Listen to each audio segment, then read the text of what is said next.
어제 로마서 7장은 참 어려운 장이라고 그랬어요. 어렵고 까다롭고 해석이 조금 모호한 그런 장이었는데 오늘 이 8장은 아주 우리에게 은혜를 주는 장입니다.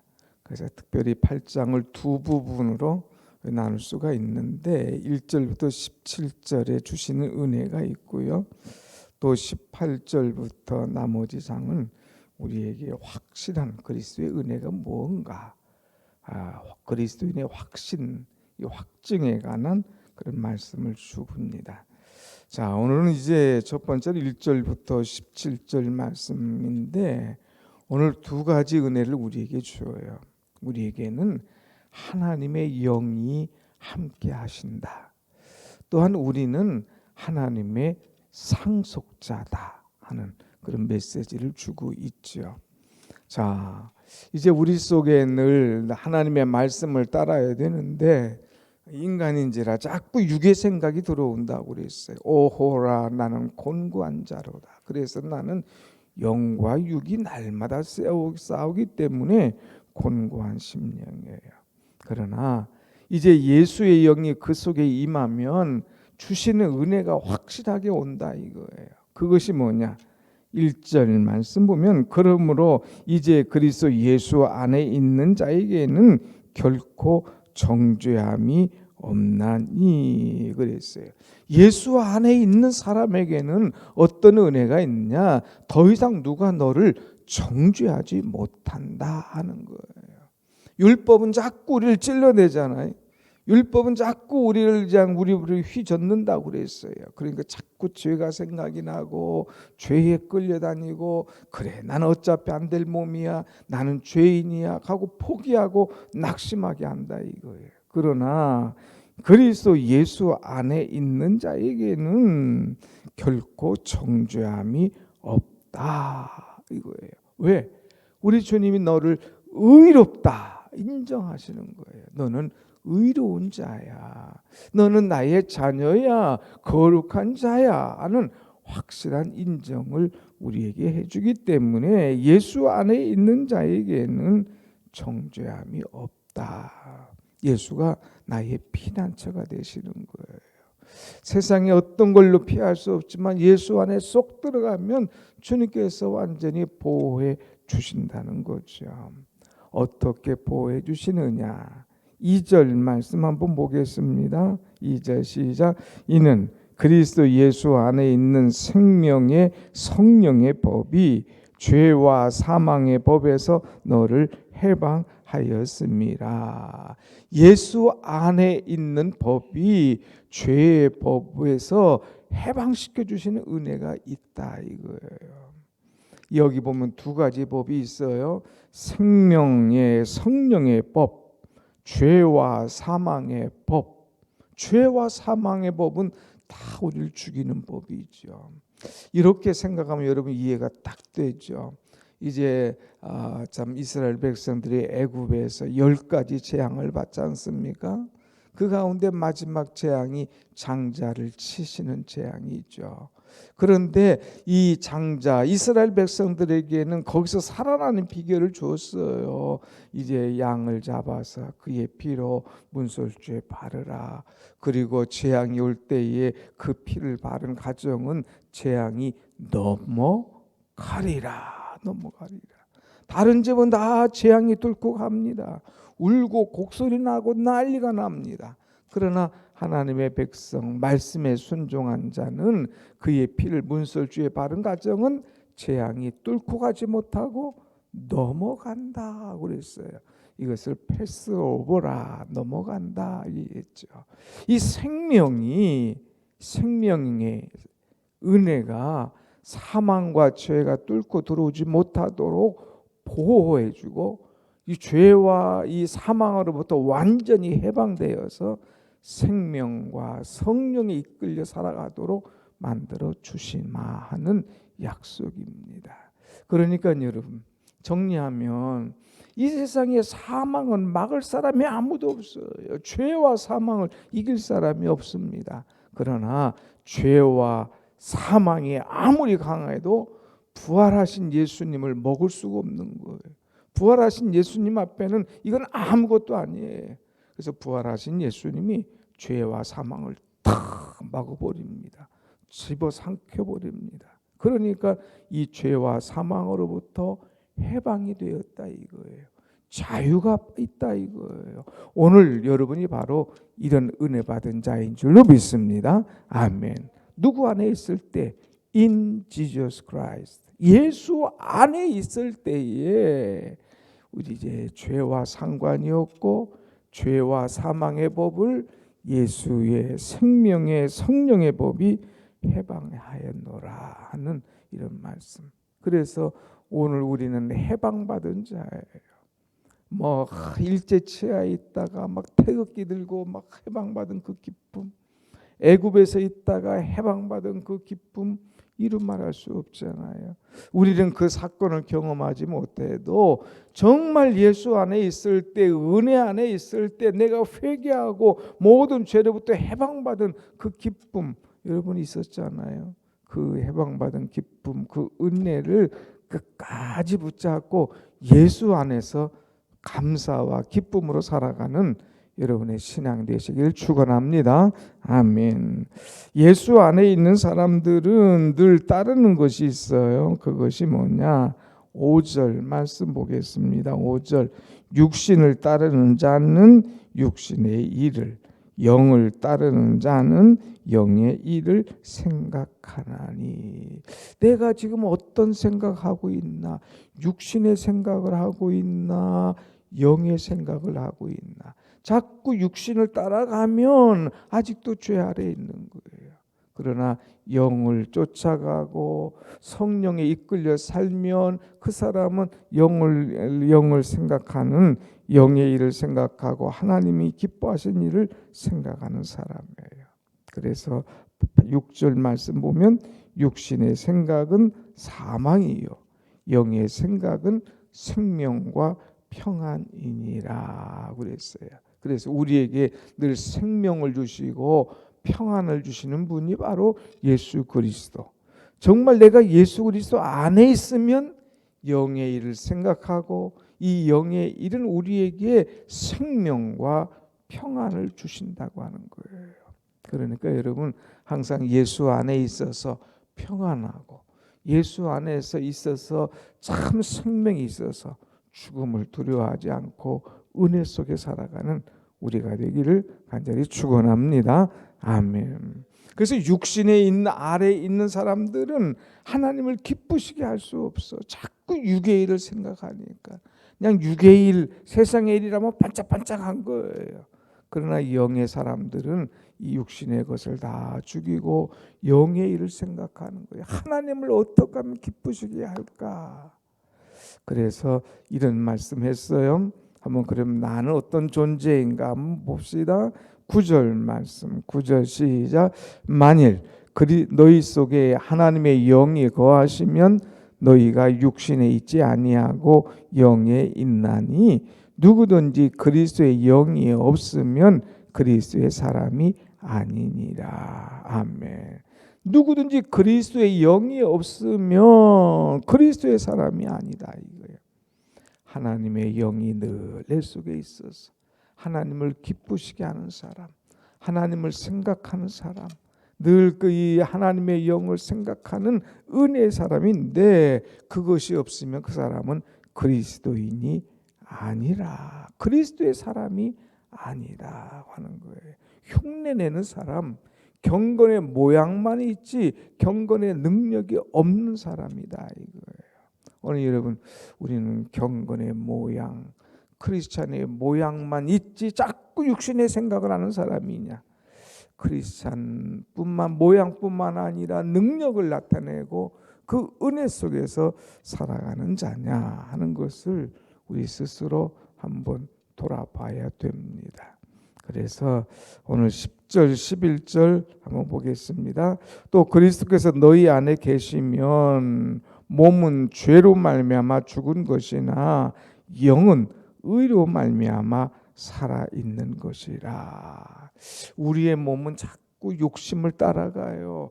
죄가 자꾸 유혹해요. 그래도 이거 다 죽인 거다 이거. 야, 쓸데없는 소리 하지 마. 나는 영의 사람이야. 나는 하나님의 사람이야. 유혹하지 마. 그래서 내 육신의 욕심과 내 몸 안에 있는 모든 죄악을 다 죽여버리고 따라가지 않는 거예요. 그러나 내 영은 항상 의로 말미암아 살아 있어서 은혜 속에 살아가는 거예요. 이렇게 세상에 사는 동안에는 내 몸은 내가 자꾸 스스로 죽이려고 그래. 죄는 자꾸 스스로 죽이고 나와 상관이 없이 살려고 그래. 그리고 영적으로 은혜 가운데 말씀 가운데 주님의 일을 생각하면 사는 동안도 은혜고요. 두 번째는 어떤 은혜냐. 한번 11절 한번 봅시다. 11절 시작. 예수를 죽은 자 가운데서 살리신 이의 영이 너희 안에 거하시면 그리스도를 예수를 죽인 자 가운데서 살리신 이가 너희 안에 거하시는 그의 영으로 말미암아 너희 죽을 몸도 살리시리라. 아멘. 그리스도의 영이 우리 속에 있으면 우리의 몸도 살리신다 이거예요. 그의 영으로 말미암아 우리 육체도 부활케 하는 그런 은혜가 임할 것이라는 거예요. 그러니까 여러분, 우리는 항상 하나님의 영으로, 하나님의 사람으로 하나님을 생각하며 하나님을 기쁘시게 하면 이 땅에서도 은혜요, 죽어도 우리가 부활하는 그런 은혜를 임할 것임을 이제 분명히 말하고 있습니다. 그래서 우리는 특별히 이 땅에 사는 동안에 알아야 될 것이 있어요. 나는 하나님의 영을 받은 하나님의 사람이다. 더 나아가서 하나님의 자녀다. 그리고 나는 하나님으로부터 상속을 받을 상속자다 하는 말씀을 오늘 또 한번 주고 있죠. 한번 17절 보세요. 이런 말씀이 있어요. 17절 시작. 자녀이면 또한 상속자 곧 하나님의 상속자요 그리스도와 함께한 상속자니 우리가 그와 함께 영광을 받기 위하여 고난도 함께 받아야 할 것이니라. 아멘. 우리를 가리켜서 뭐라고 말하느냐? 하나님의 상속자다는 거예요. 하나님의 영을 받은 사람은 하나님의 자녀고 더 나아가서 하나님의 상속자다. 상속자다. 가끔가다 그런 말이 있어요. 아유, 나는 우리 부모에게 이런 한 푼도 상속받은 게 없어. 아유, 저렇게 상속받은 사람은 얼마나 좋을까. 여러분, 우리는 물질을 또 집을 땅을 상속받지 못했다고 해서 안타까워할 것 없어요. 하나님께서 우리에게 상속해 주신다는 거예요. 우리는 하나님께로부터 상속자라고 하는 이 엄청난 은혜를 받고 사는 존재다고 하는 거예요. 한번 같이 합시다. 나는 하나님의 상속자다. 나는 하나님의 상속자다. 실제로요, 어떤 목사님 저하고 이렇게 고천 올라가다 보면 고개 있잖아요. 거기 하면서 이렇게 고천에서 이제 우리 백운밸리 넘어오면 다 이쪽이 보이잖아요. 아, 목사님, 이거 다 이거 우리 아버지 거라고. 우리 아버지가 나에게 다 주셨다고. 아주 큰 소리. 완전 농담을 안 하는 분인데 그래가지고 아버지 그렇게 부자예요. 아이, 그러면 우리 아버지 부자죠. 이거 다 내 거라고. 아버지가 나에게 상속 줘서 내가 이걸 다 누리며 사는다고. 주 하나님 지으신 모든 세계 보면서 목사님 나는 부자예요. 정말 말씀대로 살더라고요. 부자다 이거예요. 아버지가 다 나에게 상속 줬기 때문에 내가 보는 것도 먹는 것도 누리는 것도 얼마나 은혜인지 이렇게 생각하고 믿고 이렇게 사니까 얼마나 행복합니까? 여러분, 나는 막 늘 입에 그냥 늘 버릇처럼 한 푼도 상속받은 게 없어. 이것만 우리가 억울할 게 아니라 그 어마어마한 세상을 주께서 우리에게 상속해 주셨다. 이것 생각하면서 은혜로 기쁨으로 살아가는 여러분이 되시길 축원합니다. 아멘. 그래서 이 하나님께로부터 상속받은 우리가 할 일이 있어요. 13절 보면 너희가 육신대로 살면 반드시 죽을 것이로되 영으로서 몸의 행실을 죽이면 살리니. 상속받은 사람은요 자꾸 죽여야 돼요. 내 육신의 생각, 인간의 생각이 자꾸 나오지 않도록 영적으로 우리는 나쁜 행실을 자꾸 죽이면서 생각해야 돼요.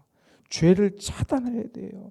인간인지라 자꾸 생각이 들어오는 거야. 야, 무슨 소리? 나는 하나님의 상속자야. 하나님의 상속자. 하나님이 나를 책임져 주시오. 모든 것을 예비하셨어. 그런데 그 깨끗한 물에 더러운 잉크방울 한번 딱 떨어뜨리면 그냥 싹 물들듯이 내가 내 영혼을 나를 지저분하게 만들려고 그래. 떠나. 사라져. 이 죄 너와 나와 상관이 없어 하면서 죄를 향하여서 완전히 그냥 차단하는 이 몸의 행실을 죽이는 그런 삶을 살아라. 하나님의 상속자 그리스도인은 깨끗하게 살아야 된다 하는 거예요. 두 번째, 하나님의 상속자는 14절에 뭐라고 그랬어요? 무릇 하나님의 영으로 인도함을 받는 사람은 곧 하나님의 아들이라. 우리는 항상 하나님의 인도함을 받아야 된다는 거예요.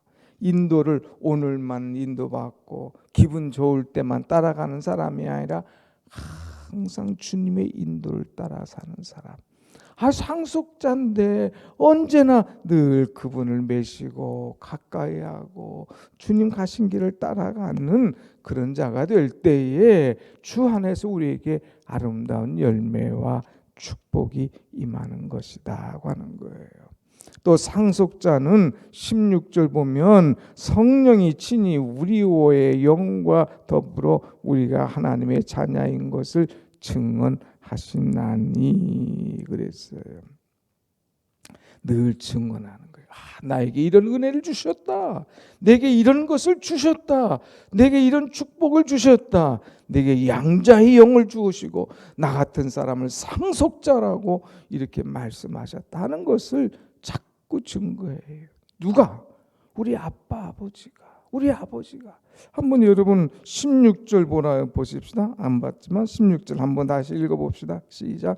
너희는 다시 무서워 15절입니다. 너희는 다시 무서워하는 종의 영을 받지 아니하고 양자의 영을 받았으므로 우리가 우리 아빠 아버지라고 부르짖느니라.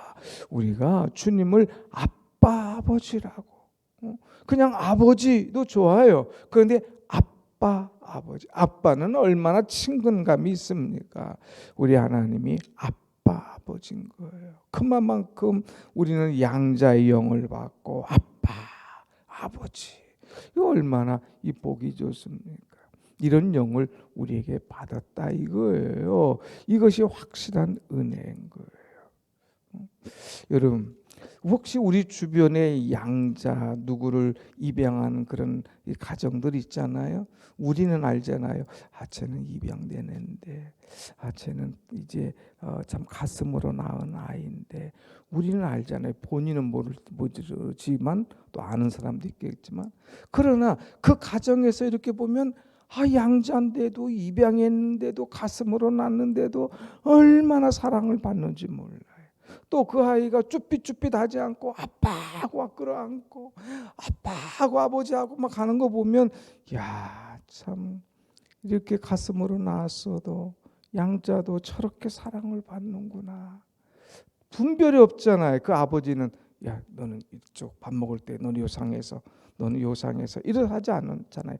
똑같이 우리는 양자라 이거예요. 하나님의 아들, 직접적인 하나님의 아들이 아니지만 우리를 하나님의 자녀로 삼아주시고 하나님의 양자로서 상속자로서 우리를 대해주시니까 얼마나 감사해요. 그러니까 하나님 앞에 나갈 때 쭈삣쭈삣 나가지 마라 이거. 아빠 그냥 콱 가서 끌어안는 이 자식처럼 쭈삣거리지 말고 하나님께서 나를 양자로 삼아주시고 하나님의 자녀로 삼아주시고 상속자로 삼아주시고 모든 것을 나를 위해 내주셨다.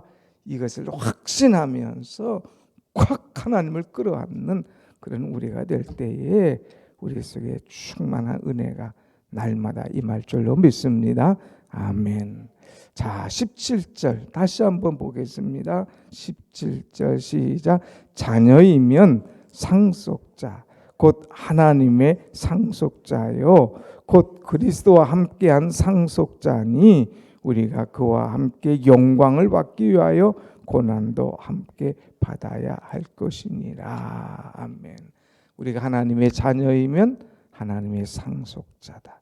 하나님의 상속자다. 그리스도와 함께한 상속자다 하는 걸 아시고 가슴을 쭉 펴세요. 부모로부터 까짓것 땅 받아봐야 얼마나 받겠습니까? 요만큼 받을지 모르지만 하나님께로부터 상속받으면 어마어마한 것을 우리가 받는 거예요. 오늘 여러분 하나님께로부터 상속받은 자임을 깨닫고 어깨를 쫙 펴고 오늘 또 은혜 속에 주의 인도함 받고 항상 주님을 아빠 아버지라 부르면서 기뻐하는 삶을 이루어 가시기를 간절히 축원합니다.